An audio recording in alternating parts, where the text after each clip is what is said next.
გულწრფელი რო ვიყო წლის დასაწყისში რა მოლოდინებიც იყო და იგივე რა გეგმები როცა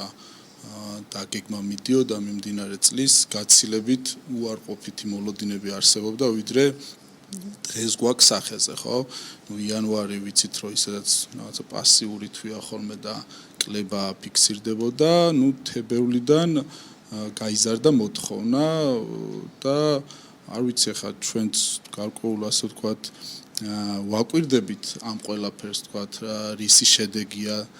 თუმცა ეს მოთხოვნა საკმაოდ სტაბილურია და გაგრძელდა მარტის თვეში იმიტომ რომ ეს შეიძლება იყოს რაღაცნაირად დაგროვილი რაც ახასიათებს ხოლმე უძრავი ქონების სექტორს როცა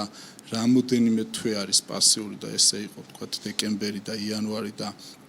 ამის შედეგი იყოს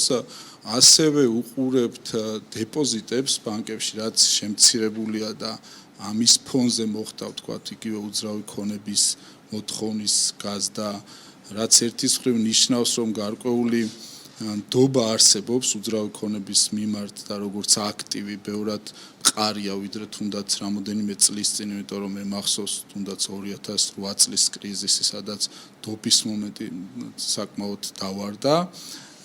და ამ ყველაფერს ალბათ გარკვეული პერიოდი უნდა იმიტომ მოკლევადიან პერიოდში ამის თქმა რომ ეხლა დღეს რაღაცა ძიმე კრიზისში შევდივართ რისი ნიშნებიც არა ეს არის რყევა ზოგადად ეხლა თუ გარემოს შევხედავთ და ასე ვთქვათ ემოციებს გვერდზე გადავდებთ და უბრალოდ ციფრებს დავაკვირდებით ამ ციფრებში რამე საგანგაშო დღეს არ იკვეთება